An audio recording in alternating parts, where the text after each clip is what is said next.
അസ്സലാമു അലൈക്കും. ഇത് പണ്ടത്തെ കച്ചേരി എന്ന് വിചാരിക്കണമെങ്കിൽ നിങ്ങൾക്ക് തെറ്റിപ്പോയി.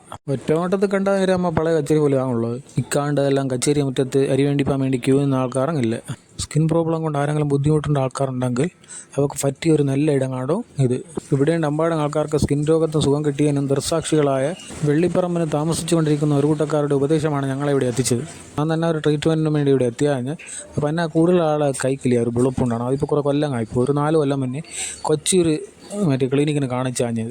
അത് ഇത്ര വരെ സുഖം കിട്ടിയില്ല. അപ്പം അങ്ങനെ ഇവ ചൊല്ലേണ്ടത് അതൊന്ന് ഇവിടെ കാണിച്ചു നോക്കിയെന്ന്. അപ്പോൾ ഇവിടെ ആകുമ്പോൾ നല്ല ഹോസ്പിറ്റലിൽ നിന്നാണ് ഇവ ചൊല്ലേണ്ടത്. അപ്പോൾ എന്നെ കൂടെ ഉള്ള ആൾ ഇയാളാണിപ്പം വേണ്ടിയാണ് അങ്ങ് ഇവിടെ എത്തിയത്. ഇത് കോഴിക്കോട് മെഡിക്കൽ കോളേജിന് ഏകദേശം അടുത്ത് ചേവായൂർ എന്നുകൊണ്ടൊരു ഇടത്താണ് ഉള്ളത്. അമ്പാടും പഴക്കമുള്ള ഈ ചീക്കിലെ പേര് തന്നെ സർക്കാർ ത്വക്ക് രോഗ ആശുപത്രി എന്നാണ്.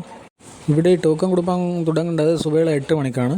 ഞാനിപ്പോൾ ഇവിടെയുള്ള ചികിത്സയെക്കുറിച്ച് ഇവിടെയുണ്ട് വളരെ കൂടെ കേട്ടു. അപ്പോൾ അവയെല്ലാം നല്ല അഭിപ്രായമാണ് പറയേണ്ടത്. നല്ലൊരു റിസൾട്ട് കിട്ടുന്ന ഇടങ്ങെന്നാണ് ചൊല്ലേണ്ടത്. നമ്മളിപ്പോൾ വീഡിയോ ഷെയർ ചെയ്യണമെങ്കിൽ ത്വക്ക് രോഗം കൊണ്ട് ബുദ്ധിമുട്ടുന്ന ആൾക്കാർക്ക് അതൊരു വലിയ കാര്യമാണില്ല. പിന്നെ ഒരു കാര്യം പറയാനുള്ളത് നിലയ്ക്ക് ഞാൻ എന്നെ വിഷയം കേട്ട് ഇവിടെ ആരെങ്കിലും വന്ന് ചികിത്സിച്ച് അഥവാ സുഖം കിട്ടിയില്ലെങ്കിൽ അവസാനം കോളിപുരായ പോലെ എന്നെയുള്ള ചുരാവാങ്ങില്ലേ. കാരണം നാക്കിവിടെയുള്ള ട്രീറ്റ്മെൻറ്റ് എക്സ്പീരിയൻസേ ഇല്ലാത്ത ഇത് തന്നെ ഫസ്റ്റ് ടൈം ആണ്. ആർക്കെങ്കിലും ഇവിടെ കാണിപ്പം തോന്നുന്നുണ്ടെങ്കിൽ ഒന്നുകൂടി ഒന്ന് അന്വേഷിച്ച് വേണ്ടല്ലേ നല്ലത്. അപ്പോൾ അതിന് വേണ്ടിയാണോ ഇപ്പോൾ അങ്ങനെ ചൊല്ലിയത്. പിന്നെ ദയവായി എന്നെ ചാനൽ സബ്സ്ക്രൈബ് ചെയ്യേണ്ട കാര്യം എല്ലാവരും വരികയാണിക്കോണ്. അപ്പോൾ ഓക്കെ, അസ്സലാമു അലൈക്കും.